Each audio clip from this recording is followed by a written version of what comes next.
What's up, everybody? This episode is also brought to you by the US Roller Cup, a revolution in roller. Looking for your next tournament? Check out the US. Every episode of No Offsides podcast is brought to you by Champion Hockey. Be a champion.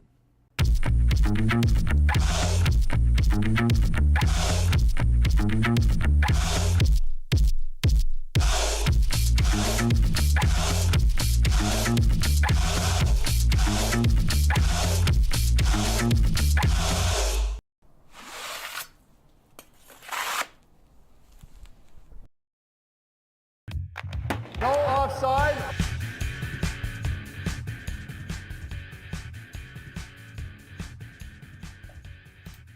Go. Welcome back for another episode of No Offsides, sponsored by Champion Hockey. I'm Dan Dean here with my partner Justin Wood. What's up? We have the honor today to talk with a professional woman athlete. She went from playing ice hockey to rolling in her crease. Welcome, O'Hara Shipe. Hey, nice to be here, boys. Thanks for being here. We're glad to have you. We've had some local women's hockey players from our league join us early on when we first started out, but you are the first women's roller hockey that we can consider a pro.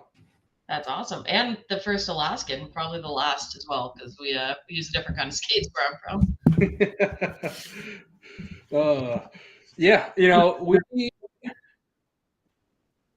You sent us over a plethora of stuff about yourself and about your background. And I mean, honestly, Justin knows me. I dove right into the stats, but we'll get to them. Mm-hmm. And so you played and had a career in ice hockey. I did, yeah. So, like I mentioned, I'm from Anchorage, Alaska, and I started playing when I was 5. Unbelievably enough, because the neighborhood kids said I couldn't be a goalie because I was a girl, and I couldn't play hockey because I was a girl, and incidentally, I was a girl twice for both of their complaints. I marched right over to my parents because we had a little cul-de-sac where we grew up in, and was like, "Hey, I'm gonna go play hockey." They looked at me like I was crazy because no one in my family had ever done organized sports before. It's just not, Alaska was very much the Wild West in the 80s. And so, we just didn't really have that. So I went out for Boys and Girls Club to play my first year. And I remember they said, well, we want to have goalie tryouts. And I was like, no, I'm O'Hara. I'm going to be your goalie. They're like, well, we're still going to do tryouts. And so we played like floor hockey. And like I had no pads and I was diving all over the place and just making all these staves and I was bruised and I'm like, I didn't care what I had to do. I was going to prove these guys wrong. And that's basically how I got started at the tender age of 5. Nice. I know. Apparently don't tell me not to do something and I'll probably do it. Unless you tell me to get scored on, in which case I'll try not to do it. Yeah. Well, and then so you obviously then took up ice hockey, right? Yeah. Yeah. And so, I mean, how did a career of ice hockey come to be? I mean, what happened in your career? Yeah. So I started with the Boys and Girls Club, obviously. And then I've always kind of been that type A personality that like, if I'm going to do something, I'm going to do it like to the best of my ability and I'm going to get as good as physically possible. And so I started, just training, going to summer camps, learning how to do it. I grew up like most kids, I would say in like the early 90s on a pair of rollerblades, the Mighty Ducks jersey, out in the yard playing street hockey. So I was just constantly on skates, whether they were wheels or ice blades. I ended up playing, I think I must have been 12 when I was playing U19 girls. There just wasn't a lot of options for women's hockey. I remember my dad actually was on a group of people that were suing the Anchorage municipality to even get us ice time back in the day because, they were like, the boys teams need it, the girls teams don't. Boys are going to go somewhere women aren't. So I would say like my background was really like overcoming adversity and like pushing through that. And so I was just really serendipitous, was in the rinks in Irvine, believe it or not. But they were the ice rinks. And I was there for a tournament when I was 12 years old, playing U19. It was regionals. And I saw a guy wearing a Yale University shirt. And my mom's like, go talk to him, go talk to him. I'm like, oh my God, I don't even know what yell is. Like, I'm terrified. Like, what is this? And she's like, just go do it, go do it. And I went up and talked to the guy, and he was like, oh, yeah, I saw you play. I was going to send you a recruitment letter. He's like, but you look younger than I thought you were. I was like, oh, yeah, I'm 12. I'm like knee-high to a grasshopper. Still am, but like even worse. I might have been a blade grasshopper. And so he's like, oh, you need to go to a place called Andover. And, this is, then kids watching this are probably going to be like, I don't, like, there was a time when there wasn't internet. But alas, children, there was a time when there wasn't really internet. And so I was trying to figure out what he meant by Andover. We kept trying to like figure it out. We were looking up places that were like ANN Dover, like Bendover. I don't know, couldn't find it. Ended up finding this prep school in New England, and sight unseen, I applied and ended up going. Had no idea what I was getting into. But it was just, the hockey wasn't happening in Alaska, and it was my parents believed in my dream of wanting to be the first woman to actually play in the NHL, not just not a scrimmage. So they let me go. 5,000 miles across the country to this little town in Andover, Massachusetts, to attend Phillips Academy Andover, as it were. And I spent 4 years there as a varsity goaltender on the women's side. I started all but one game in the 4 years I was there, which is pretty cool. And then I also, awesome. when I look back at it, I'm like, oh, people don't do that. That's nuts. Okay. And then while I was there, I played for Assabet Valley, which is this back in the day, like this huge program. We used to sweep nationals on the women's side all the way from like U12 to women's senior A and B. And so I got to win a couple national titles, and that got me noticed by Team USA Ice, and then also Brown University. So long story, skipping a bunch, but so I ended up on the East Coast playing Division I hockey, and then decided to go pro my junior and senior year in college. Hell yeah. And, that's awesome. Yeah, it was under the pretenses of studying abroad. So my first pro, I was studying abroad. So my first pro contract was actually in right outside of Moscow, Russia. This place called Dmytro. But I was studying abroad in Dublin, Ireland. So I was commuting because that's that was what people do, I guess. I just that was how I got into pro back in 2007. I think it was. Oh, sweet. So pro in Russia? Yeah. So I was the first North American ever signed in the Russian league. I incidentally spoke Russian because I would love to say it's an Alaska thing, but I just always thought Russians were cool. Not so much at the moment, maybe. I know it's always awkward to like hide the fact that I have a Russian tattoo. Like, what is Ukrainian? What? But I ended up playing there. And have some crazy stories from there. But my senior year in college, I ended up playing in Russia, in Ireland on the men's side, and then jumping over to Sweden, and was the first North American signed in the Swedish Elite League for women that same year. And then after that season ended, 3 months later, I ended up in Toronto, Canada. So I ended up playing in 4 countries in the span of one season, which is still kind of insane to think about, but at the time felt normal. And then I still managed to graduate from Brown during my study abroad, which is basically show up for orientation, like maybe go out one night and have some fun, then fly off to Russia, and then come back for finals. Nice. Impressive. Yeah, or just really bad idea. One of the two. The question is, though, is did you enjoy yourself? Yeah. I had so much fun. It was a great idea. Yeah, no, I mean, I would love to tell you guys off air some of the Russian stories that other people might judge me for. Russia really is anything. There's just crazy stuff that happens. And I'd love to tell you when I first signed my first pro contract that it was just fun, and there was no alcohol involved. We drank juice. Yeah, sounds about right. Yeah, Russians don't love vodka. No, it was not juice chased with vodka. That was not. I'll have to tell you that story off air. That's a pretty good one. Deal. Yeah, sounds good. So you had a I would say, you're the first North American woman to join these leagues, right? So, you went, and I'm going to call it success because that's an awesome story to have, right? Yeah. But then roller hockey. Yeah. So yeah, it was kind of a crazy way to get into it, right? So I ended up playing overseas, for 7 years. I played in the Canadian Women's Hockey League, which is the precursor to the PWHL, obviously, and the Swedish Elite League and the Russian League, and had this great career. But my last season in Russia, I blew out my hip. Like most goalies have that injury.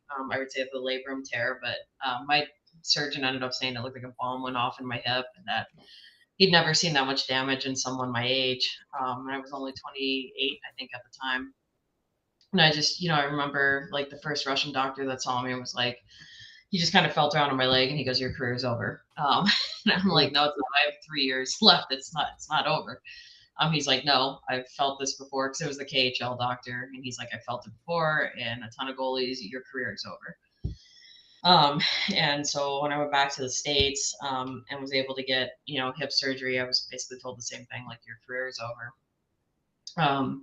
And unfortunately, like, while in Russia, I also contracted viral meningitis from a dirty needle. I know, right? Great luck. So like when they were looking at my hip, they tried to do this like nerve injection in my back to see if maybe it was just like back pain, and it wasn't my hip. It was a dirty needle. So I ended up getting viral meningitis.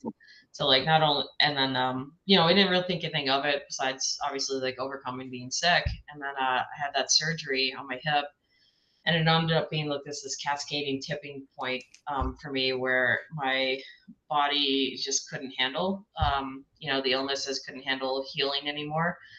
And so I developed fibromyalgia and chronic fatigue syndrome. And so I was spent about, after 2013 retiring, and then I spent about, 6 years in Alaska, just like these disparate symptoms from like seizures to like dehydration, the gastro upset, excruciating pain, and like no one really knew what it was. Like all my vitals kept coming back normal, couldn't figure out what it was. So I came out to Scottsdale, Arizona, and went to the Mayo Clinic and ended up getting diagnosed with these things. And to hear again, like not only is your hockey career over, but now like your sporting career is over. That at the time I got diagnosed in 2016, 2017, the doctor said, "You're going to be lucky if you can walk a block." Yeah. And That's not what you want to hear. no, it's not, because I had kind of like overcome the hip thing and was able to sort of like work back into playing beer league occasionally. And it was painful, but I could kind of like literally limp my way through it. And so like hearing from these Mayo Clinic doctors that like my whole sporting career was over, and they were right for a time. There was definitely a 6-month period where I was completely bedbound. There's definitely periods, over the last like 4 or 5 years where like I could walk a block and then I'd be exhausted or couch bound for like 2-3 days after. And then, I'm getting to the roller part here soon. Listen, I'm going to say it's great. And keep going. It's not great news to hear what happened to you, but it is. It's a good story. It's a good story. Well, it does have a good punchline. So if that part works out. So I, 2020 hit, and that was kind of like, as crazy as this is to say, like that ended up being the body reset that I needed, because the world shut down, and all of a sudden, like I wasn't having stress. Because if you know anything about fibromyalgia, it's stress will make it worse. Mm-hmm. And like, yes, there is obviously stress in the world, but I wasn't having work stress anymore. And like, it was fully acceptable to not shower for like 2 weeks, if we all remember, and like, so I literally just, my body got this opportunity to like reset. And then because I didn't have work on top of it, I was like, all right, today we're going to walk a block, and I might be tired for 2 or 3 days, but as soon as I'm not tired, I'm going to walk a block again. And I slowly built my way up over the next 2 years to being able to like actually work out and walk 5 miles a day, run stairs. And then I got the crazy idea to start playing rugby as a way to sort of like celebrate. I know, right? Nuts. So at 36 years old, I joined a rugby team. And it was a different kind of pain. Obviously, yeah. pain, so it made the fibro pain seem less worse somehow. But I there was kind of like this big comeback story of getting to do this and getting to play ice hockey a couple times a week again. Like I was starting to get my life back. And I got invited to play in this roller hockey tournament with a bunch of ice guys, which let's just say it did not go well. The La Beta Cup out in Arizona. I didn't know what you guys were talking about. Like people were talking about when they said like you can tell when it's a nice guy. I was like, whatever, we're better play. No, we're goofy. I now get it. Like we're hella goofy. So I showed up in the La Beta Cup with the Alaskans, and I actually met Coach Dave Marmerstein, longtime coach for Team USA Women's. Obviously, he's directing the National Development Program for USARS right now. And he was excited when he heard there's a female goalie. And then coming into the tournament, he's like, oh, good, new blood. And then he heard that I was an ice goalie. He goes, oh, ice goalies they can't play roller. Like, they'll never be as good as a goalie. So bring me back to the magic words. He said the magic, exactly. Yeah, bring me back to 5 years old. Like, oh, I can't play goalie, huh? And so like, I played that whole tournament and kind of got the bug. Was like, you know what? I'm gonna move out there and prove this guy wrong. And exactly 8 months later, I arrived at the Peoria Sportsplex and rented an apartment like 4 miles from the rink. And just jumped into it, and like in the back of my head this whole time was like, I'm gonna prove this guy wrong. Like I'm gonna get good at this. Just watch. Hell yeah. Yeah, and like I'll be honest, y'all. Like it was bad. Like my first skates were these like 2004 Bowers that we took the cowlings off of, and then we mounted a 1990s La Beta chassis, which like I didn't even know what a chassis was, so I was like, this thing's cool. But incidentally, Rob would probably laugh about this now, but like those chassis don't fit modern wheels. So I had a set of Connex I had outdoor wheels at first because I didn't know there was outdoor and indoor wheels. Like it was wheels. I didn't know what a bearing was, none of this. So we just like jammed these into this chassis and they wouldn't even wheel. Like you would go and it would just go. Oh, yeah. So I would have to like walk to get to the crease. And then I looked like a soccer goalie because I was like, I kept trying to slide, right? Like I'd go like to slide to make a save and they don't, Incidentally, tile is not slippery. So it's too early for roller flies. Yeah, I didn't, well, plus it's heavy already. I'm already big. I don't need to add more weight to my get up. So I would try to slide and I would end up just like falling over and tipping, and it was just super embarrassing. And it wasn't until I met my partner, Eric Hernandez, and saw him playing, I was like, oh, dude, that's sexy. Like, wait, you can like rotate like an ice goalie? Like, wait, you can T-push? That's a thing? Yeah, I know. The joke is like, I knew I wanted to date him because I thought he was so sexy in his gear. Don't ask. That happened. The goalie thing. Yeah, dude, I was like, oh my god, that butterfly boy. But he ended up like, sorry, that's my dog in the background here, but he ended up like working with me, just as friends, and taught me how to tie my stuff. Like was like, hey, you need to get an actual like roller skate. That would probably be a good thing to do, and because they were bad. And so yeah, he kind of taught me how to get into it, and then once I knew the basics, I just started going dog it. I ended up playing, I think, 253 games my first roller season. Okay. Yeah, kind of a staggering amount. Everyone makes fun of me for like the fact that I counted that, but it's just because I have a fitness tracker, so it's not actually that weird. Oh, maybe. Okay. I think it's cool. Yeah. I wish I knew how many goals I've played last year. Yeah, I mean, it makes me feel better. Like, I don't want to know how many goals I let in, because that's depressing. But like, definitely how many games. Yeah, so I just went and dog it. I was playing 10 games a week when I first came out, and was able to play my first Narch like 3 months after starting roller. Then it all just kind of took off from there. I'm gonna let this animal in too because he's gonna be making noise, y'all. Sorry. Oh, All you're right. good. Yeah, go ahead. All right, dog. Yeah. Oh, okay. You see a pit bull back here. Okay, let's not knock everything off the desk, big dog. What's the dog's name? Yeah, this is Luke.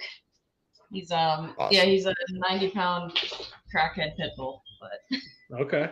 Perfect. yeah. Oh yeah, he's right here in the corner. Luke. Yeah. Hey. So you went from proving this. You went from ice hockey to proving this USA coach wrong, to racking up crazy amount of games in roller hockey, right? And I mean, you sent this over kind of like your experience and stuff like that. Yeah. And so, like, sure, in some of these tournaments that you've gone to, you may not have come out victorious, but as Justin knows, I'm a stat guy, and for goalies, and I look at it too, right? And I'm like, well, you either look at goals against, which doesn't really paint a picture in roller hockey. Yeah. But what does is goals against average. Yeah. Right. And I mean, besides, but here's the thing though, right? Is your highest that you sent us is a 2.8. Yeah. Which in roller hockey is not a terrible stat. It's not at terrible. all. I'm not gonna lie. 2.8. I was like, can I just not put this up? But it's roller hockey though. I mean, if you look at all social medias of all leagues and you look at the top goalie for goals against average, and you're probably eclipsing almost 4, right? Yeah. That's crazy. I didn't even, because I always ask, Eric and other goalies about this, like, what is a good save percentage for a roller goalie? Like, what is a good GAA? Because my mind, like, I'm still playing for the Stanley Cup Finals, like, even though we're a beer league all-star. And so, like, I don't even know. Like, to me, 2.8, I was like, oh, God, do I have to put this one on there? Like, I was sweating tough. But, you look at it, though, you get, like, 1.4s, 1.7s. You have some that are under 0.1, right? I mean, you are putting in work here. I mean, was that and Pacific Cup 0.8 with a 5-0 record and 3 shut. I mean, the shutouts here, are shutouts are nuts. Yeah, I mean, shutouts in roller hockey is unheard of. Yeah, I didn't know that was a thing, but that tournament was nuts though. I mean, like, it was a thrown together team. Like at the very last minute, we didn't, none of us had played together, and like all of a sudden, like I had 3 shutouts back to back in round robin, and then I think they only scored 1 goal in the semifinal. So like going into the championship game, like I had only let in 1 goal, which is like, I'm like, I've never even had these numbers in ice hockey. Like, I don't know what's happening. Like, I want to keep the hockey gods happy because this is epic. But yeah, like I still really couldn't account for it. Like, I know I've put in a lot of work, but like something's been lucky. I don't know. Maybe I saged the net right. Like, because those stats to me, even, looking at them as an ice goalie, it's like that they're unreal. Like, I can't even process them except for that 2.8. I hate that. Yeah, well, I mean, you look at ice hockey, right, and you go 0.9, 90% save percentages where they want you to be in ice hockey, right? But you got to think there's more players in the rink. Roller hockey is more space because there's more shots. So, like, there's more skill. And it's harder for a goalie. Let's be honest here. In ice hockey, you can go down your butterfly and slide across the rink. Now, you can do that in roller hockey with roller flies and whatnot. But when you look at the grand scheme of things, it's still not as easy as ice hockey to move side to side. No, it's not. Yeah, it's a whole different, it's like a whole different game. Like I kind of equate like ice hockey to checkers, where it's like this super aggressive game and it's always like go, go, go, go, go. And then roller, I think, is a long game and it's all chess. Like when do you work it back into your D zone to do a new attack? When are you going to cycle? Are you going to do a dump and chase? Like, it's been such a huge adjustment. But I think a good portion of what's actually translated really well for me is the fact that I had goalie coaches growing up in ice hockey that really, really drove home positioning. Yeah. And fighting to make sure the puck is always in the center of your body. And then at my height, and just, the era that I played, we slid, but nothing like, goalies do now. Like, they're just constantly on their knees. So I think I actually benefited a little bit from being an older goalie. I'm 38, and being from a generation that didn't rely on sliding. I think if I were a modern ice goalie trying to come over, like, especially without sliders, because I don't play with sliders, I think it would be like impossible. It's such a different game. And then also just getting comfortable playing on your knees. Like, I hate it. Like, I always feel so exposed. And I've just been forcing myself and watching like old videos of like Jetta Ratcliffe playing, for example. Probably one of the best women's goalie to ever play the game. And I'm like, how did she do it? Like, how does she move? And granted, she's like a foot taller than me, lucky. But like, how is she doing her movements? Studying Eric, Jimmy T, probably one of my favorite goalies to watch. Yeah. Absolutely love how he moves. And if you watch him, like, what makes him so good is he's positionally unreal and his skating skill. And so like that's all I've really honed in on is just like repetition, constantly. And I think that's kind of what's giving me the edge. Is that like I just fight positionally constantly. But that said, like by getting like a 98% save ratio at your first narch is still like kind of mind blowing. Still not sure how that happened. And this was back in the Lebeda chassis era with the wheels that didn't actually wheel. So I actually went back in your Instagram and I think I found these. Yeah. I did not. Yeah, you saw them, right? Yeah, I did not actually wheel at all. Like they kept sticking. Actually, funnily enough, for that tournament, Rose Bowl hockey took a chance on me. They'd never heard of me, and let me play. And I like show up to the first game at like 6:50 in the morning. I think on the big rink, was that one Casey or Corey? One of the C's.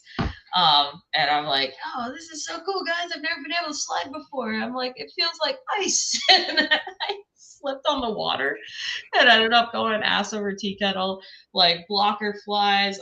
This is probably on. Oh, no, it's not on Live Bar anymore. Thank God. Okay, may it die in infamy. My blocker went flying. My helmet goes flying. And I'm sure these girls are like, who in the hell is this goalie? Like, what did we do? And then we ended up losing that game like 5-1. It was like the most I'd ever let in a tournament game ever. I mean, ice, roller, anything ever. I just was like, man, I'm terrible. This is going to be so bad. And then turned around and all of a sudden started getting shutouts after that first game. And ended up like in the silver final, I think, for women, where we lost 1-0 in the championship. Irony. But yeah, I don't know. I don't like losing. Me neither. Right? Oof. No, I'm nervous. 2 teams this upcoming March. Let's see how it goes. Yeah. Well, and to go back to what you're saying, focusing on position wise, right? Is I play goalie. I'm not a full-time goalie. Yeah. Justin will say that I'm good. I don't claim to be good in net at all. I just sitting there quietly. He's like, he's my goalie right now for league. By choice or I'm totally kidding. Yeah. He drafted me. I drafted him. But I fit. So no, you're good. And so like the one thing I tell these goalies, because I obviously want our goalies in our league to get better. I want these young kids to learn how to play goalie correctly. And, I always tell them 90% of the battle is being on your angles correctly. Yep. Right. Yeah, and, obviously the math's probably not there, but that's, just to tell them, like, if you're in the right position, the puck is more likely to hit you, not go in the net. Yeah, no. And like the longer you can stay on your feet too, I think, as a roller goalie, and like not bite on all the like dipsy doodle moves that people like to do. As soon as you bite, you know this, you're done. Like we could maybe dive, maybe, and it's cool, but it's probably gonna go in. You're just gonna look like an idiot. So like, for me, like, you just constantly working on that T push. Like I do it nonstop. Like anytime I can get on the sport court, like we're just T pushing. And working on it. And like, I would say for like any young goalie, the better of a skater you are, that's still, that old Adam that like the goalie's best skater on the team. I think it really is a thing still.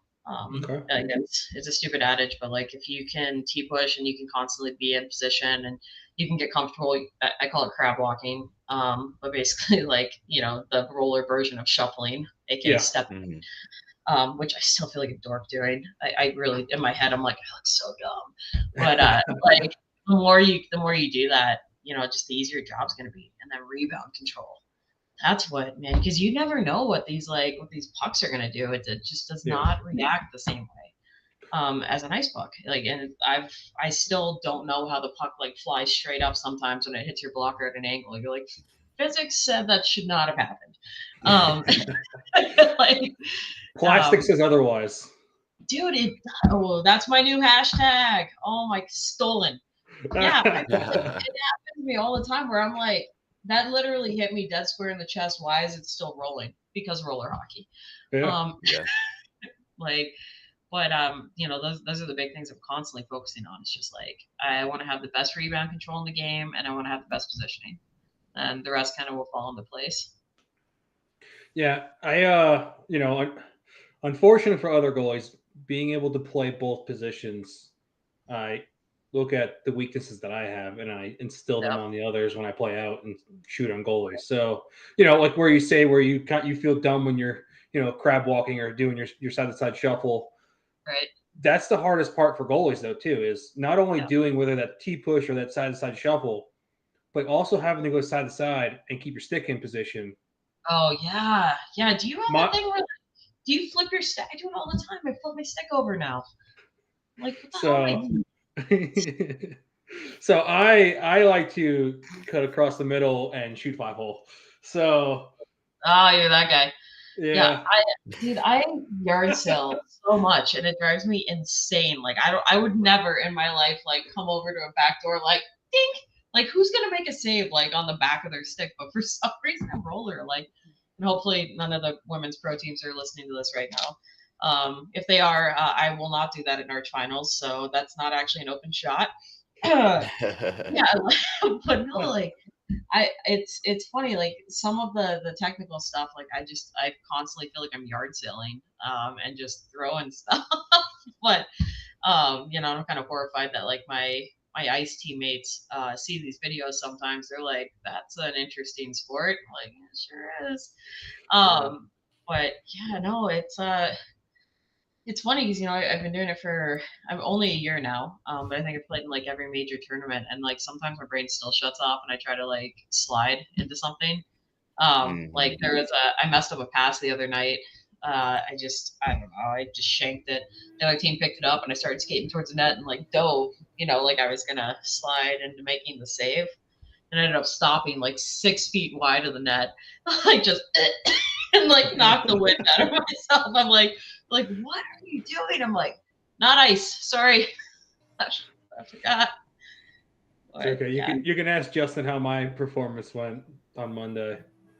Oh yeah. Well, yeah. I'm gonna go ahead and ask Justin right now. What's the play-by-play? Well, at one point he was trying to pick off the D-to-D passes between me and the other D behind our own net. I'm not exactly sure what that was. No, we were having a good time. I read the pass, but I missed it. Dude, story of my life. That's the thing though, is when I play goalie, well, we were also killing the team as well. So I started messing around a little bit. It was also 80 degrees outside and humid. And so yeah, I not only gave away 2 goals, but I tried stealing passes from my defenseman. And that's actually kind of fun. Not me, man. I think like my men's league players are like, just don't try to pass. Like I definitely have like a few of them that are like, if you could just not pass, like just that's the opposite of what I say.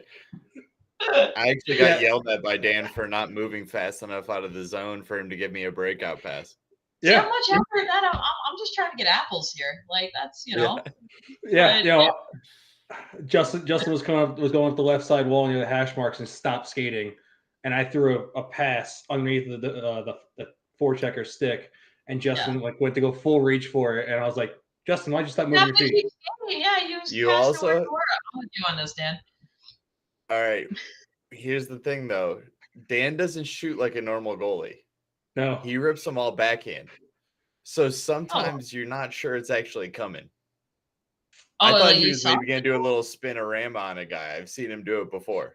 Oh, yeah. I thought he would skate around with it for another 5 minutes. So keep moving, man. Like stand there. I don't know. So you know how most goalies will slide their glove to the butt end and shoot lefty, right? Well, actually, no, their glove hands at the bottom, right? Yeah, I was like, no.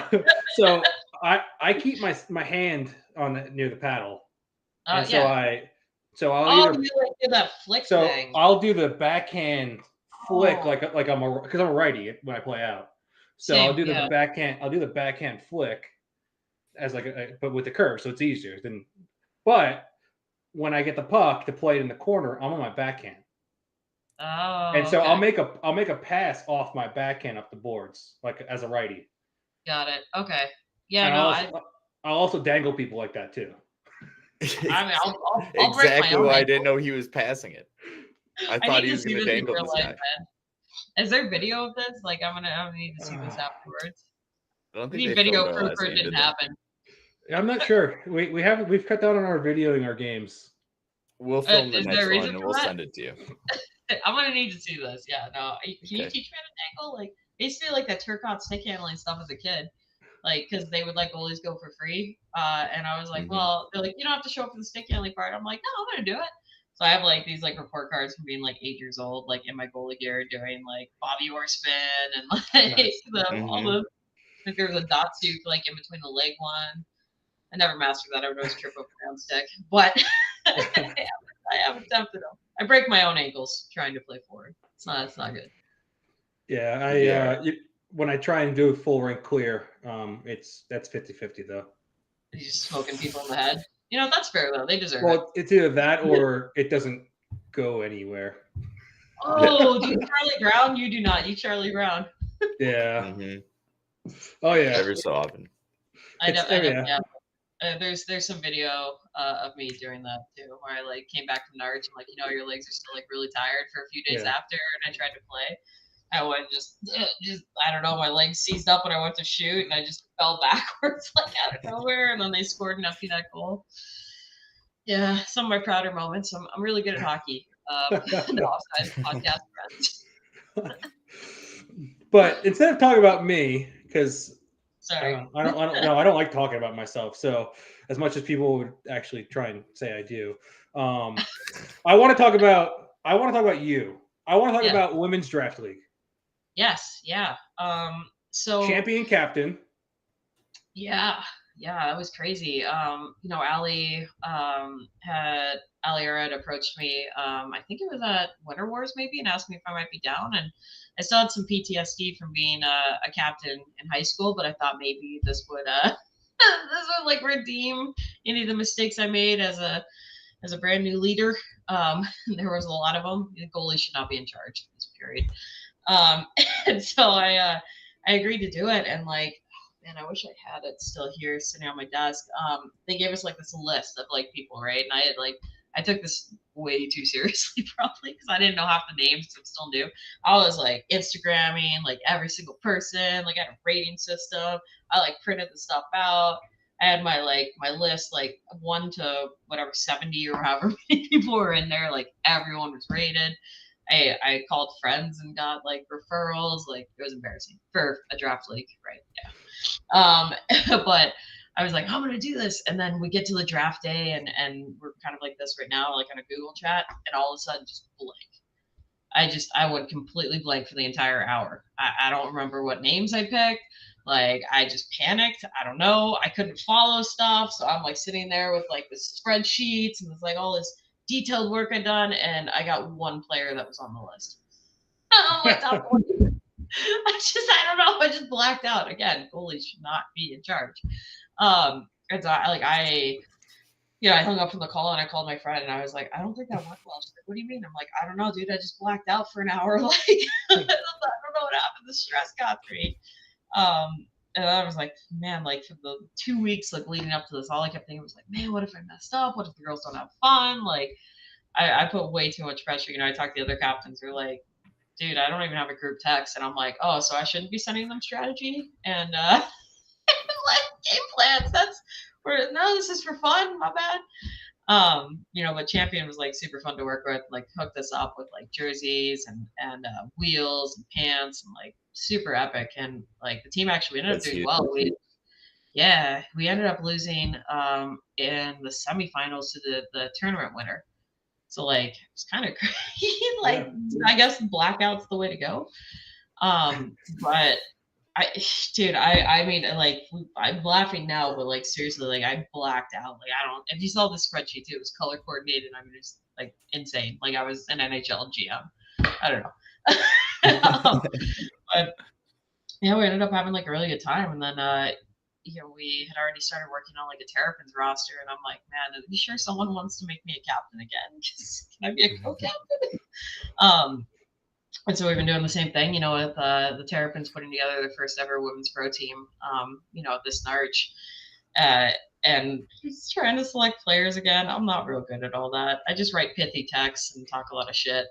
And I feel like that's the better way to go. But yeah, no, it was very cool to be at that tournament. And like, I have to give a shout out to the little kids that were out there. There's a little girl named Dora. And I can't remember her first name, or her last name, but dude, that I've never seen like a young player, male or female, rip and wheel as hard as this kid could. And so it was like so rad to see these young girls like being supported and being in this environment. And it was like so antithesis of everything that I experienced as a young girl growing up in ice hockey. It just made me really excited and want to be even more involved with women's roller and helping to grow the sport, because it's like, oh wow, like look what these kids can be with stuff like the Dangle Dojo out there and like best shift training into the San Diego I think hockey club or wherever Ali's working with young girls. Like this is gonna be rad. Like women's hockey is gonna be so good in another like 5 years. Like it's already good, but it's gonna be like next level. I like cannot wait. Like we're gonna have like Ovechkin style. I can feel it. This Dora kid, Yeah, maybe Crosby, maybe even Crosby. I don't like Crosby. I like Ovechkin. She's sick, dude. She'd dangle me. Like she's 8, I think, and she would fight me. It's depressing a little bit. Yeah, I mean, I just think it was an awesome idea to do something like that, because you see all these draft leagues coming out for was there one at Irvine, I think there is, right, and then there's one in San Diego, there's one in Long Island, right, and so you have these Instagram accounts that are kind of highlighting these draft leagues and everything like that. But to do a tournament, a women's draft tournament, is just, it shows how much that women's roller hockey has grown. Yeah. And which is, it's amazing, because I also feel like, and you can agree or disagree with me, that I don't even think we're anywhere close to the tip of the iceberg in growing women's roller hockey in general. Yeah. Because let's be honest here. It's still lacking the attention on social media. It's still, I feel it's still lacking the attention from tournaments. I still feel it's just lacking in general. And I think we can do so much more for women's roller hockey to make it bigger. Yeah, no, I agree. I think like just how much it's grown even in the 1 year, which is crazy to say, but like the 1 year I've been involved, now I think there's 12 women's gold teams. And like, if I look at that field and I look at the players in it, that's going to be a sick division. I mean, just for women's gold. And like compared to what it was a year ago, where I was able to get a 98% save ratio, I don't think that would happen this tournament. I think there's just a hell of a lot more talent. And now having 8 women's pro teams, and we have like 2 new ones with the Terrapins and Black Ice, and then Palma Golden Knights Academy putting in too. Like this can only grow, which is like super exciting. And then we see these young kids, these U19s coming up. Even the Terrapins, like we have a girl coming in from New Zealand. Sweet. Yeah, we're international. Let's go. This girl Amber Metcalf, who I think is going to make a huge dent.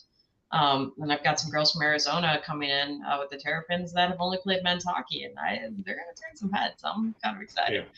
Yeah. And like just to see that, I think like what women's hockey has been needing is champions of it. And I think like Laura Baranta and Ali, Era in particular, but on the West Coast, and then Miranda Lemus, who founded the Black Ice team. She's out on the East Coast, and then I'm in Arizona trying really hard to also like keep pushing people and putting people together and bringing more women to the tournament.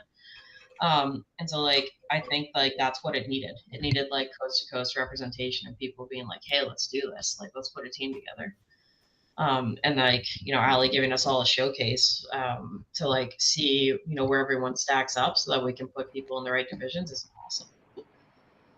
I genuinely can't wait. And like it's funny, like the older I get, like the more feminist I become too. Like I'm like, yeah, let's go women, because Like I know it sounds crazy, right? But like growing up, I was like, I don't want to play with the women. I just want to play with the men. And now I can like say for the first time in my life that I'm like, I'm cool playing with the women. Like they're talented as hell.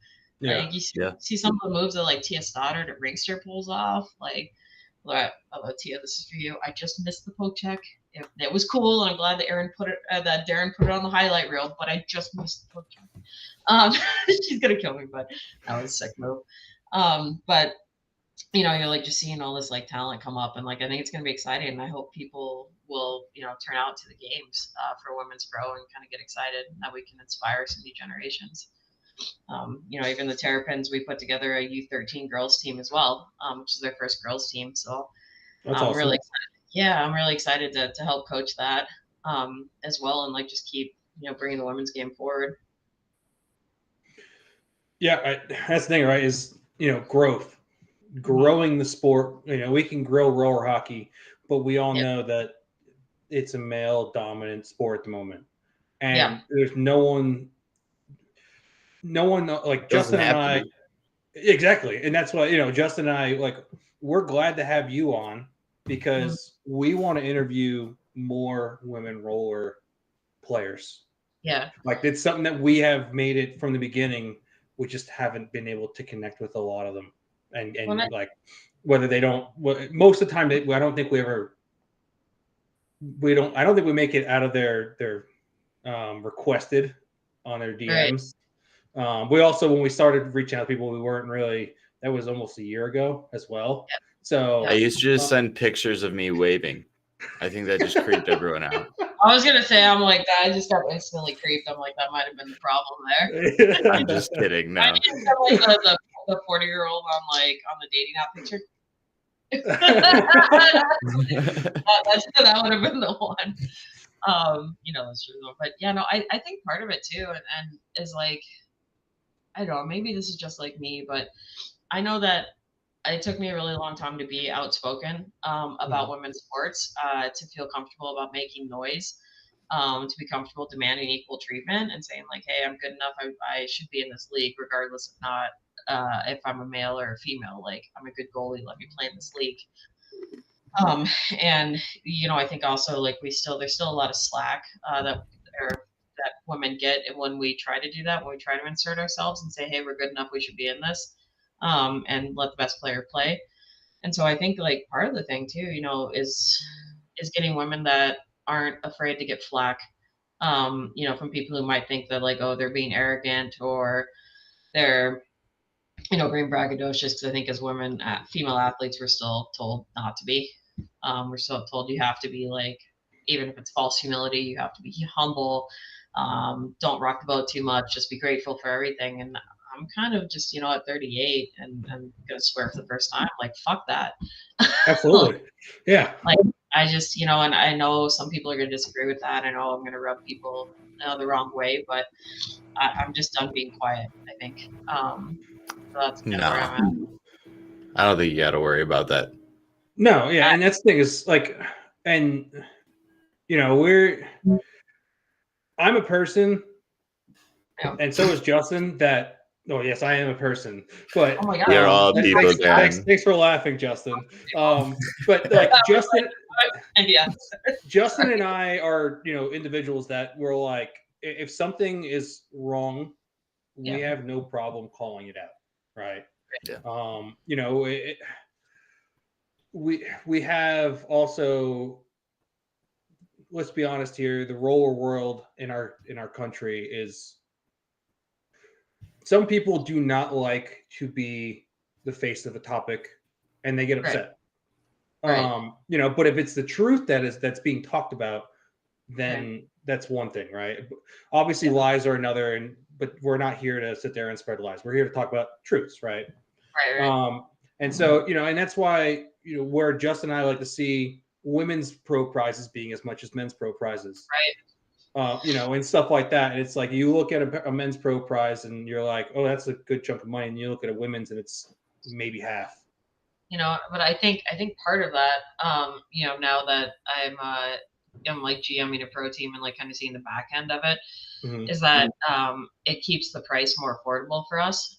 Sure. And we, like Parker with the Terrapins, Kalman and I, we've been trying to find sponsors for the team for like 6 months. No one wants to sponsor a women's team.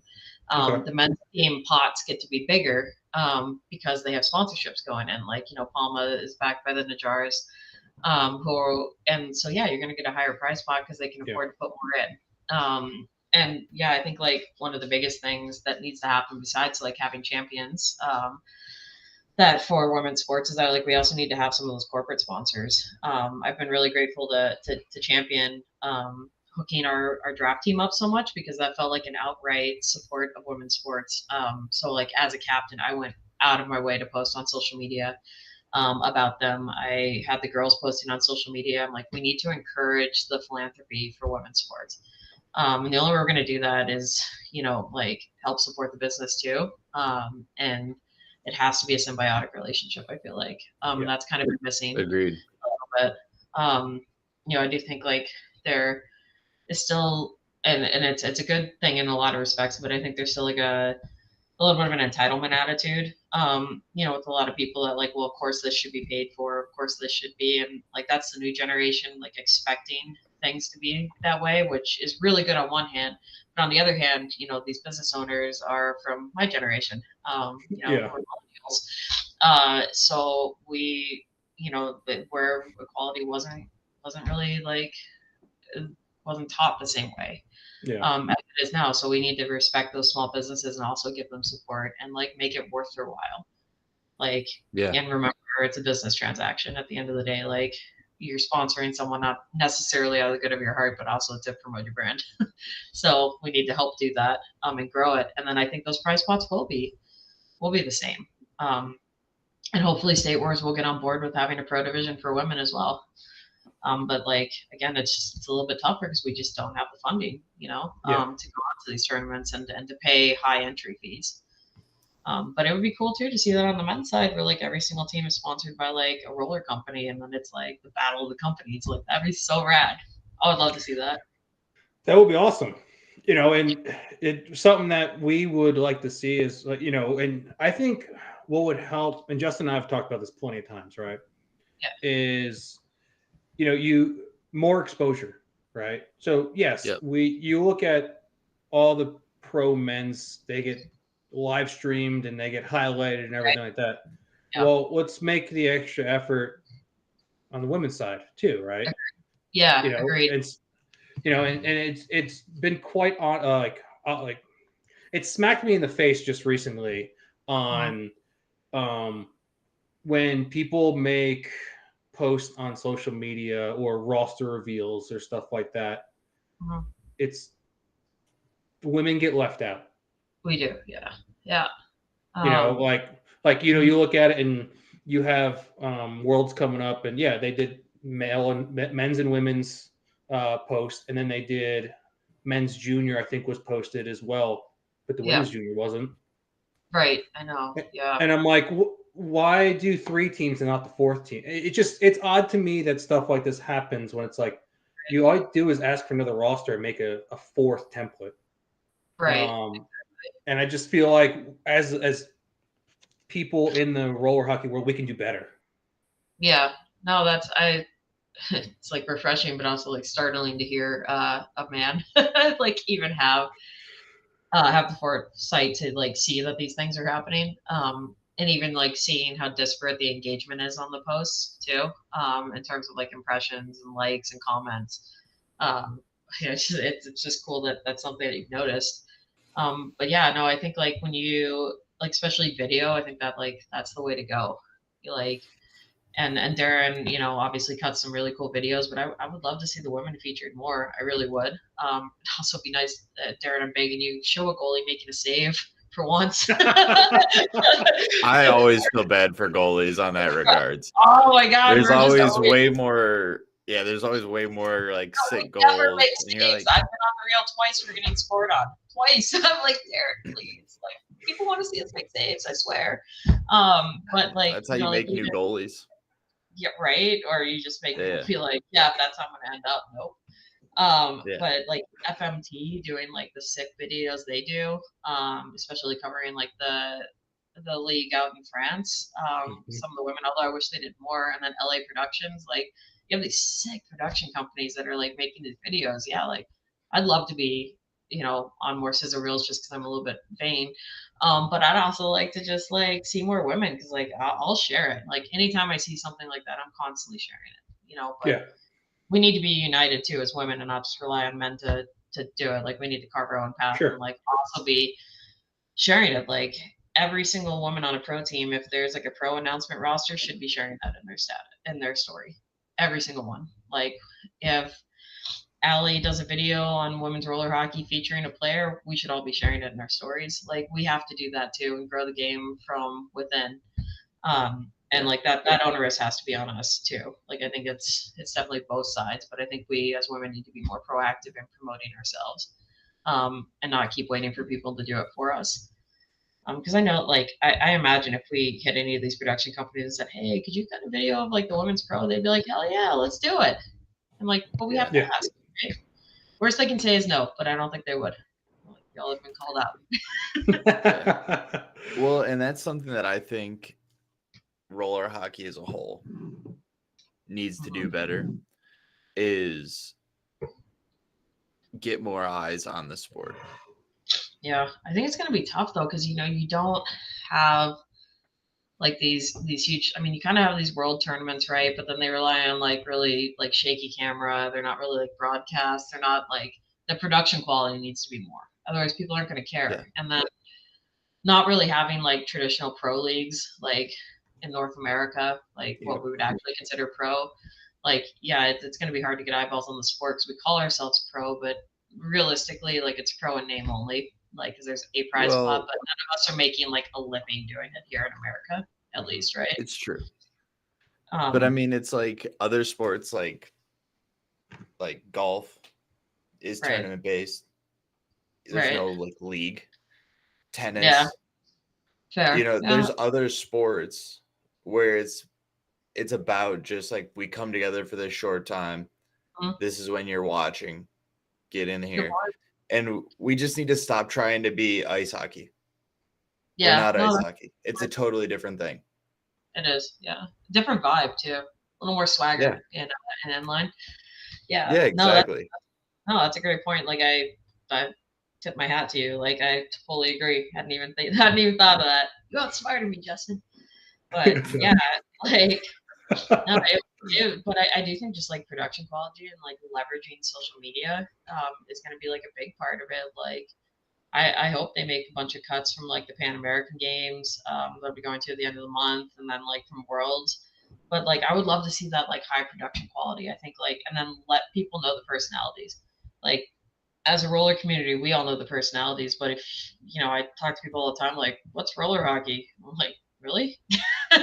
Like, and like, and I'm American from Alaska, and we didn't even really know what it was. We didn't I'd never heard of Narch. I'd never heard of any of this stuff until a year ago. So I think, like leveraging social media is going to be like the big way to go. But hopefully with the National Development Program and everything they're doing, that's going to kind of raise the cachet. But I'd also love to see news stories. I mean, like that's the stuff the general public doesn't know, like about this sport yet. It's like there's no one handling like this PR part of it that needs to happen. Well, and I feel like, and you're right on that point. On that part, right, is like no one is handling the PR part of it, and no one is kind of putting out the news stories, and we're kind of still living off of starting in the 90s with Wayne Gretzky and wherever he went, that roller hockey followed him and stuff like that, and and some few stories that have been published, and we get a little more glimpse of newer stories when we have an NHL guy that's played roller like Bedard or but yeah, it's just there's just it's finding that way to get it more mainstream, right? Yeah. Justin and I look at it all the time and we're like, why the hell is cornhole on ESPN? That's a fascinating sport. Yeah, it's so interesting. It's got to be on ESPN Plus. Yeah, the Ocho. Yeah, and it's like, and then sometimes it's even on ESPN. They're not even ESPN too, just ESPN. And it's like, there's so many better sports. Well, there's also the World Tag Championships. which that is also on ESPN. I found it at like 2 a.m. Fascinating stuff. Holy crap. But yeah, like I mean, I think like roller needs its personalities too, and then we need big brands, like Bauer, to get on board as well, like in using their platform. If like we post about a roller player on something like Bauer, or even Mission or whatever, who's got these has like 40, 50,000 followers, 100,000 followers. All of a sudden now they're like, wait, what's this roller thing? And then you deep dive. I mean, that's how we explore things. On social media, like we all just keep like clicking links and stuff, and like we need like one of those big companies to take an interest. And, like I've been trying to work with Vaughn for like the last 3-4 months to actually like set up like a booth at Narch or something, and like try to break into the market with Vaughn pads, because there's not a lot of people doing it. And then I would cross post on their page and our page, and then all of a sudden like roller just reached 100,000 new people that didn't know it was a thing. And Smart. like yeah, like it's all I have a marketing brain. I work in journalism and marketing, and like all I keep thinking is like, man, like all you need is like the right brand to take some interest and to feature you, even if it's like a takeover or something. Like that's enough to get a bunch of people interested. Yeah. I mean, that's how I found Jetta. Even was just like, oh, I want to be good at roller. I just started Googling and diving down the hole and figuring out what there was. And now I know about Tour Skates and Levada and like all of these brands, and it was all from social media. Like pretty much any roller player I know is from social media. Yeah. Well, I think that we need more viewership of the sport, and I just did some quiz number crunching. Oh, okay. I was wondering what he was doing with the pen over there for like 20 minutes. I was like, all right. that was trademark, Justin. And sticking on with women, PWHL decided to go YouTube, right? That's how you watch the games. Yep. Am I right? Yeah. Yep. All right. They have 113K subscribers. Okay. Yep. State Wars has 2.5K. Dude, and State Wars has how many teams? Sorry? State Wars has how many teams, too? It's like 300 teams. Yeah. Yeah. They have Narch has 6.15K. Tours only has 488. Nasher has 916K. Why aren't we just broadcasting all the games on his channel? Right, exactly. Yeah. That's almost 9 times more than the PWHL. Yeah. Well, not even just broadcast, but like do it with multi-camera setups. Make it exciting, right? Not that like overhead thing that we all try to look at with Live Bar and you can't really tell what's happening. Like what's really stick out of here is like, so we've got Keith Couture out of our rink here in Peoria who wears a helmet cam for games, and it's actually been like really cool. Like I just posted a picture or a video of like Devin Chiro just absolutely destroying me last week. But like what was cool is that like it was close, and I was able to do like a slow motion version of it, and like that reel within 2 hours had 1,400 views. And like that's what it needs. It needs like a couple cameras and like a production facility, like actually cutting it and treating it like an NHL game. Dude, people would love it. Like inline is a cool sport. And like the hands, like the silky mitts are just like, I cannot believe some of the shit that I see and that roller guys do. And like, I would watch that channel all day long. And I know we get people excited, but it's got to be done right, Well, and I feel as if going off the camera angles, I feel as if like, for instance, watching tours a couple weeks ago, right? Too many camera angles. Oh, where it's just flipping off and you get like, It's like, I like the main one where it goes back and forth, right? And I like the ones above the goals because then they do above the goals and they do goal replays, and those are sick. But then they got into like corner views, and then guys in the penalty box and just kind of like hand moving it and stuff like that, and it's too much. That's so cool. That's like ice hockey. That's cool.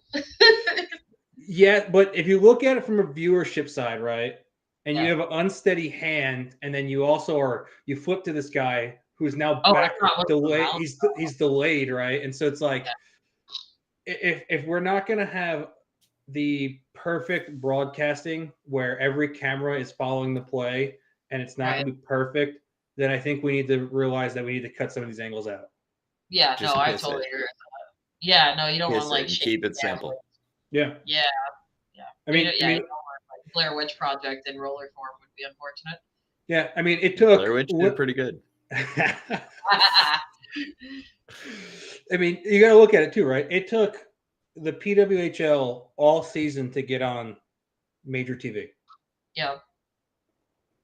And so it wasn't until, let's be honest here, it wasn't until they started selling, they started on like, I think it was college. Yeah, and then they kept moving it to like the Bell Center and stuff. Yeah. The Bell Center, and they kept getting more and more attendance, and then the TV broadcasts were like, oh shit, we should probably air this on national television during the playoffs. Right.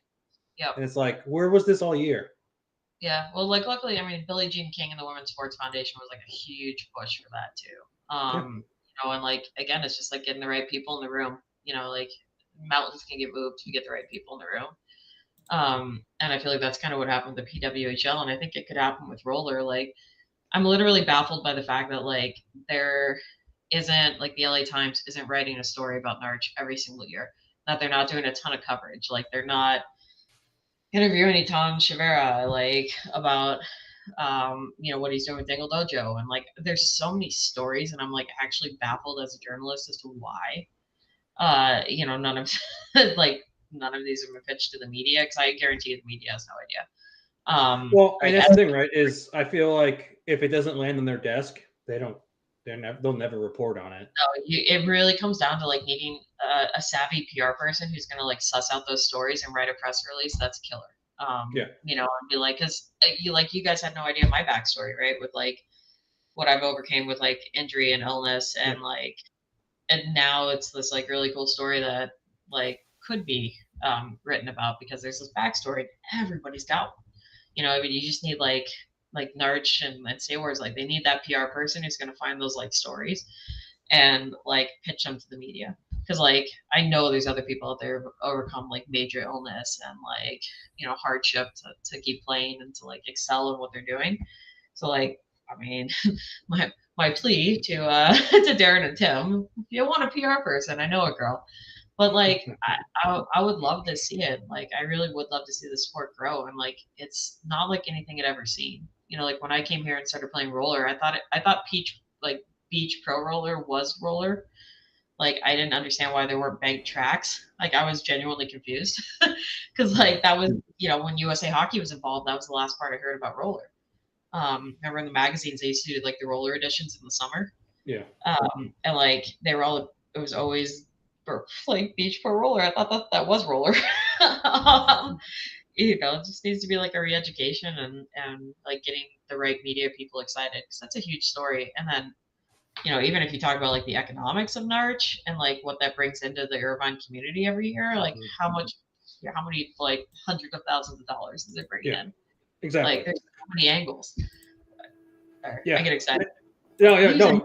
And I have to say too, though, that and I think you probably already said it, but the women's roller hockey Instagram, when they started that up, and that was that Allie and Laura, right? Mm-hmm. When they started that up, they took over social media. And I mean, it's still. I mean, I go there quite often, honestly, to see what they're posting and stuff. But like they were on it. They were posting it. They brought a whole new light to women's roller hockey. Yep. Yeah. And it's like, yeah, exactly. And so now it's also like, what else can we do for the sport too, right?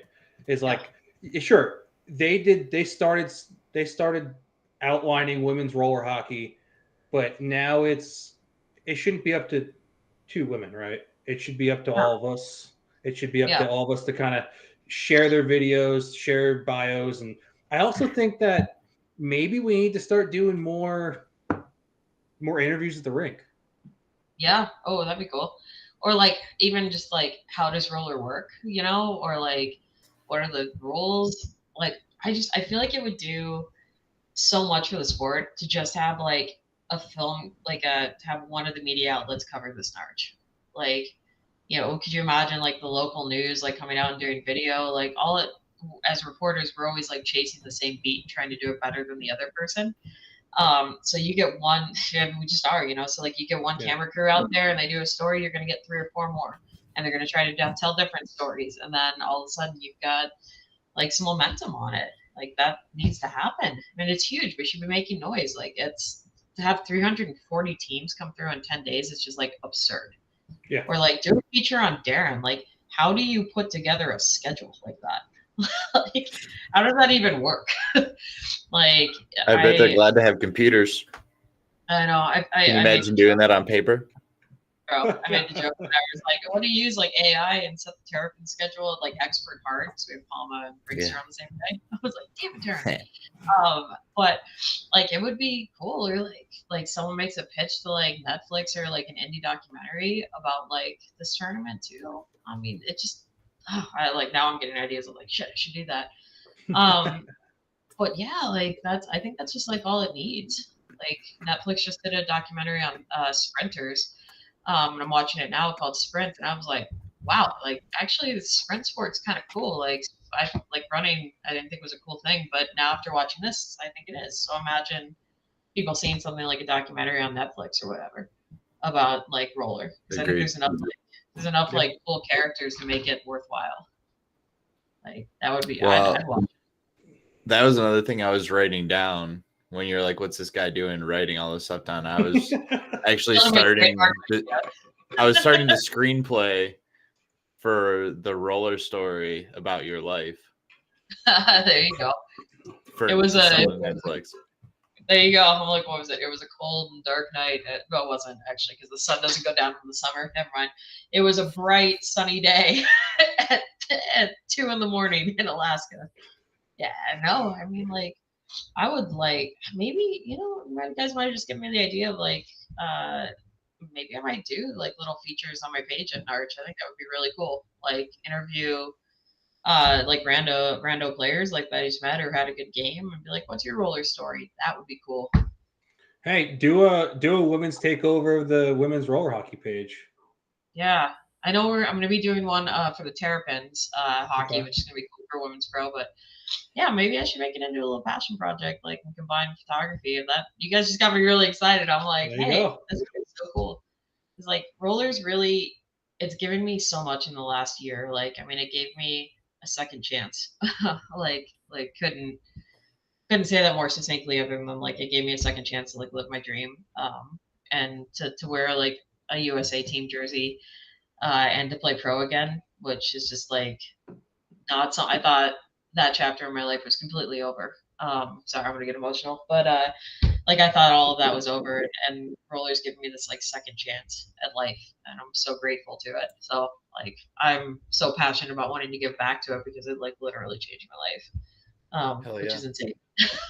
Yeah, it was the 5 wheels. A love story on 5 wheels. 4 right now because I keep breaking them. Now, let's talk Narch because that is very soon for you. Yes, yeah, leaving 2 a.m. Tomorrow morning. So right, yeah. So women's Narch Pro. Yes. You have eight teams, right? You are now leading the new women's team of Terrapins into the pro division. There's now another new team, the Pama Golden Knights Academy. You have the Haichu, the NCI Phoenix. Of course, you have Pama Golden Knights. You have Revel, Rinkster Factory, and Black Ice. Right. Yep. I mean, there's a lot of scary women in roller hockey. Yeah. But who's the scariest for you to go up against? I don't really like. I don't get the scaries playing against anyone because, like I said, this is like my second chance. So I'm just like that candy shop who's just stoked. But I will say my favorite player, bar none to play against. She knows it. I just told her yesterday on Instagram. I have the receipts. Laura Baranta. Absolute favorite player to play against. She's shifty. She's fast as hell. She's so strong. Like I don't even get mad when she muscles my team off the puck. I'm like, that was sick. And she's got one of the hardest shots in roller. Like, Okay. I just love playing against her. Like, I think we match up well. She'll score a few. I'll make a few big saves. Like, it's always a game where we're going back and forth. Sometimes when she shoots, I feel like there's hate behind the shot, so it hurts a little extra. You know, people like when you're like they're sending you malice in this shot. Yeah. But like I feel like that with her, it's so much fun. Like I just love playing against her. And I'm really excited for Brooke Bryant too. She's I believe also going to be with Ringster. Like that team's going to be deadly. But I've heard so many things about Brooke playing in the PWHL. I'm really excited. Like getting challenged on a shot is like so much fun. Like that's where I'm in my element. Is it a really tough game where like every single shot is a scoring opportunity and like you have to be on. Like I am having the time of my life when that's happening. And then like crazily enough, man, when someone snipes me, I'm like, dude, that was sick. Like good job. Like I don't even get mad. I was like, that was sick. That's gonna end up on a highlight reel. I know it. I can feel it. And like that's cool. Like I just like getting to this level of competition. It's epic. And you took the words out of my mouth too, because I was actually going to go right into, there being a PWHL player playing for a women's pro roller. So no, it's great. I mean, and that's it's awesome to see that someone who plays at such a high level in women's ice hockey is playing women's roller hockey. Yeah, it's epic. Great for the sport. Yeah, but like Laura, she came from the ice world. She played at Providence College. Jen Friedman also played at Providence College. Allie was a roller girl, but also played college ice hockey. Like, there's quite a bit of us that are coming over, which is really cool. So you're getting like, when like Jen Friedman tees one up, like you're getting a D1 women's slap shot, and you're like, yes, I'm reliving my glory days, and it hurts so good. Like it really does though, Jen. No, but like I love that. Like that's it. It's cool. Like you're getting like I'm like literally feel like I'm just like reliving my glory days of like playing this really elite hockey. It's so much fun now because I feel less pressure because I'm like I have the fallback of I'm old. Like like that gets to be my fallback for life now because I'm 38. Well, I did my best. I'm old. So now we're just gonna have fun.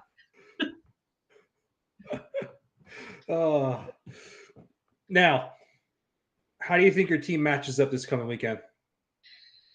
So this weekend we're gonna have 30 plus women's 30 plus, which is gonna be the first time ever. Okay. I actually have no idea who's on anyone's roster, so we're gonna be great. I have no idea. So for women's pro, like a lot of us haven't played together. We've got quite a few girls that are coming up from gold, making the jump up to pro. I think we have some really solid lines. Like I said, I have some girls that have never played women's hockey. They've only played men's out here in Arizona, and they're gonna be sick. One to watch is Morgan Benoit. Like that girl can wheel. Like she's legit. But I feel like Ringster a perennial like team to beat. Palma just released their roster today. They look really sick as per usual. So glad that I have those two teams on the same day. But yeah, like I haven't seen Haichu's roster. I'm not really sure who's on NCI, so there's like or Rebels, so there's definitely some like I don't know. We'll see what happens. But I think there's going to be like two probably runaway teams, and the rest of us will kind of be a pack. Would be my guess. But like Miracle on Ice happened. The Miracle on a Roller Court just happened with GCU. So maybe Arizona's going to bring some luck. I don't know. Maybe I'll have Aiden Schwetz rub my head for good luck. Maybe Jacob, Max Curry, be like, right here, buddy. Perhaps he can anoint my blocker and glove before the tournament. So always room for an upset. You really never know, especially with 4 games and 2 days. Like injuries happen, fatigue happens. Like maybe diuretics in their water bottles happen. Who knows? At least Justin heard it. I'm kidding. I would never. But yeah, like you never know in tournament settings. That's why they're so exciting. It's not like league play where you have more chances. You get one chance, and that's exciting because anybody can beat anybody in one game. Well, and you pointed out something, and I completely missed it, which is that there is a women's 30 and over division. Yeah, first year. We're really excited. There's going to be 4 strong teams. There's quite a few of us that played pro. Originally, I was going to play for Ringster. Finally, going to play with Laura instead of getting sniped on her, or sniped by her. So I'm bummed that didn't work out. But then Darren was concerned about having like women's pro teams and like legit women's pro teams in the 30 over division. So we kind of ended up just like splitting up and going to a bunch of different divisions. But I think there's going to be some really solid like pro level players in it, which should be really fun. But more than that, like the names are amazing. Like the Golden Gals really makes me super happy, and like the Old Lady Rollers. Which is at like 30. It's like, come on, guys. But yeah, I think it's gonna be a lot of fun to like see how the older girls wheel. If you talk to a lot of people, like 30 plus is really the best women's roller players. Like we're all in our 30s now because we all came from D1 Ice and like played both sports, and like so I think it's gonna be pretty good. It'll be a good warm up. Yeah, it's it's a breakthrough we like to see, though, right? Yeah. Because usually, because I'll be honest, I mean, played, I'm 33 now, and I've gotten to crack into some over 30 and stuff like that, especially like, let's say, tours nationals and stuff. And I'm like, holy crap, guys are supposed to slow down in their 30s, not be the best division in tournament next to pro. I'm like, holy crap. I heard that about 30s, yeah. Well, but like, I think like in our 30s we're like still like young enough to like wheel wicked hard, and like also still young enough to think that we're in shape.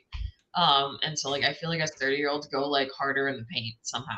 Like I played in a vets league for ice hockey back home, and like, dude, it's not like the Toby McGraw song, like I'm not as good as I once was, but I'm as good as I once was once, or whatever, however that thing goes. Yeah. Like I feel like that's the 30-year-old mentality. Like 40 still kind of crazy. 50, I don't know, man. Those guys are like too old to be wheeling that hard. A lot of times you're like, boys, calm down. You're like a VP at a bank. Like, calm down. But like, no. But it's just such good hockey too, because of all of the accumulated knowledge and just well, and it's smart honestly hockey. Like, and we're all like fueled by beer. Like the other thing probably happening a lot because everything hurts so much more. Like, man, I have to Epsom salt and like Gatorade and like do the whole thing now, which is embarrassing because I never did that as a youth. But no, I think like you're almost more competitive in your 30s somehow. Like I'm like, this is my second win, I can do it.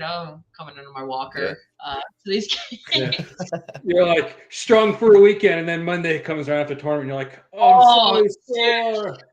Oh my god, yeah. Or like each night after you played, you're like, I don't know what the hell, what just happened. I don't even know. Like I live on Ben Gay, like Ben Gay C4. So I like, it's probably just poison. I don't know. But that like energy drink you get from Walmart. Like once I'm Ben Gayed up and like caffeinated at like 400 milligrams, so I'm like tweaking out, then I'm ready to play. Maybe that's where all the energy comes from. In 30s, because we're all the same way. Yeah. I just leave a bottle of smelling salts on the bench. Oh my god, what is that? That's a thing. I keep seeing all these 30-year-olds like in the leagues out here with the smelling salts. So like, you want some? I'm like, no, that's a thing. Cocaine's illegal, so you got to do the next best thing. Oh my god, the amount of 30-year-olds with smelling salts, you're not wrong. I'm always like, it gets the people going. Yeah. Ben Gay is my smelling salt, I guess. The only problem is like you always have to put it on your groin as a goalie, and then like I wear full length pants. You can see where this is going. And you get a little bit of sweat. Dude, that's my smelling salt. Oh, yeah. It's just Ben Gay in areas that should not have Ben Gay. Happens a lot. I see where you're going there, and that seems like it would definitely wake you up. Yeah, and then when you sweat, you know how like it just gets more intense, like the capstan gets worse. Oh yeah. Yeah, cheap burning balls. That's what my mom would call it. Yeah. You ever see me twitching out there? You know what's going on. That's hilarious. I love that. I will say this. This is a warning for people who buy smelling salts off Amazon. Do not leave a review that says it's awesome and you use it for hockey. Oh my god, why? What happened? Oh, then it gets sold out. Yeah, then that it gets sold out, but then they also just take it off the market for a little while. No way, really? Yeah. Are there sports that are approved for smelling salts? Like no, it's for medical use only. Well, keeping your heart going at like 80 degrees and 40% humidity seems like that's medical. Well, I left a nice 5-star review on a box of smelling salts, and they turned around and said, please don't use this for sports. This is for medical use only. Yeah, they should have sponsored you, man. What's up? Yeah. Dude, that'd be an awesome sponsor. Can you imagine the salty bitches? Oh my god, it would happen. Dude. Yes. Sold. Yeah, done. I'm like, all right, Parker, we're rebranding. I'm a big fan of that. Terrapin's turtle logo with salty bitches on it. The salty bitches. Oh man. So many good ideas coming out of this. It's usually what happens on this show. Well, 2 goalies in a chat. What are you gonna do? So Justin's just been so quiet. Like, all right, weirdos, do you? Hey, he dresses up. I played goalie yesterday. I let in every single shot, but I did play. Does that play though? If you just stand there, you pyloned. Yeah, no, I was moving around. If pylons can be moved. Hey, come on. Damn. Oh. Just for that, I'm going to steal salty bitches before you can get to it. Oh, that's messed up. Well, you already stole my other ideas. Like right there, they were trademarked. Yeah. Okay. Oh. It's not even being broadcast right now. He's just been writing notes the whole time, so he just snipe it. Yeah, exactly. There's actually no recording. No recording. I have no proof. We've just been talking here for over an hour for just to talk. Well, yeah. I mean, it's nice. I'm chatty. I told you guys. Yeah. But yeah, I mean, is there anything that you wanna highlight? Yeah. Obviously I think like the Pan American Games hasn't gotten or I guess there's a specific name I'm supposed to use or Dave may kill me. Pan American Inline Hockey Championships coming up here at the end of the month.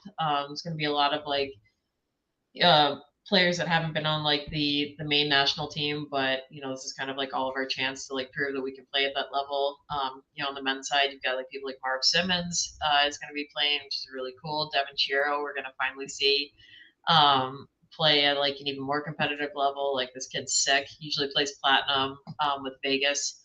Now going to be doing this. I think he's going to lead the way. Then you've got like longtime guys like Ryan Marker, who we all know and love. Like shout out to Marker if he's listening. He's always listening. I know, right? He did send me a fire emoji earlier, so. And then with like some younger guys are going to be doing it too. With Damian Macias, he's only 15 out of Texas, and like so you're going to get some young guys too. Hopefully there's going to be video of this, which would be really cool. And then I think on the women's side, interestingly enough, we're like all in like 30+ish club. So it's going to be a bunch of us coming out of retirement to prove that we still have it.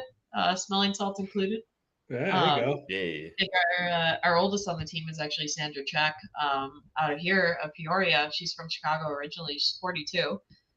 So wicked sick that she's still going to be wheeling around out there. She's also one of my best friends, so shout out to Sandra. Oh, yeah.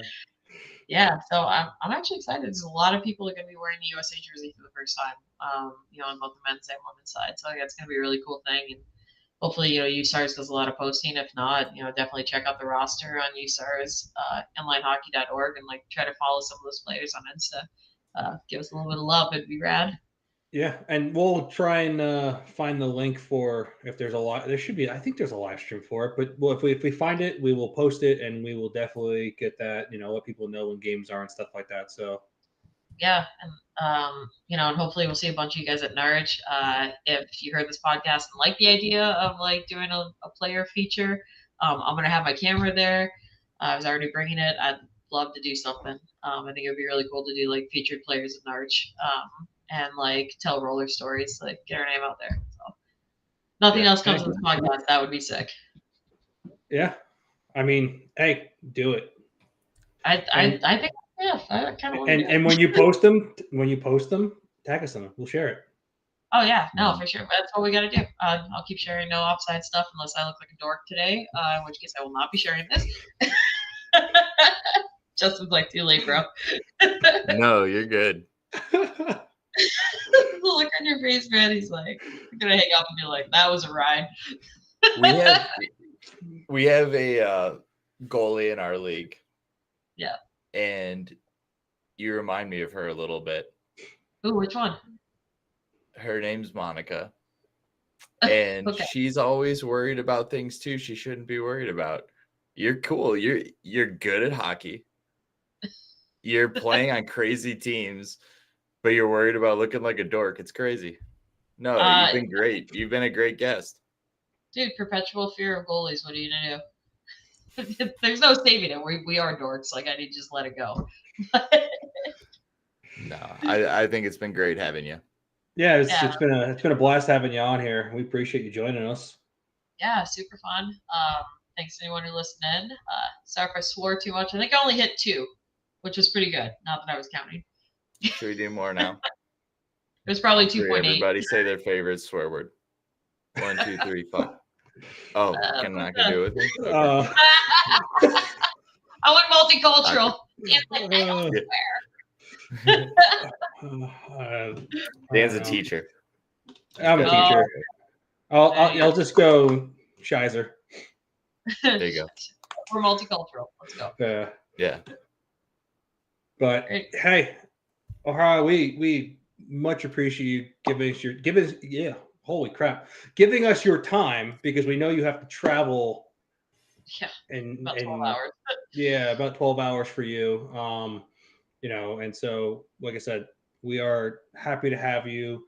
We are very thankful to have you on our show. And so thank you.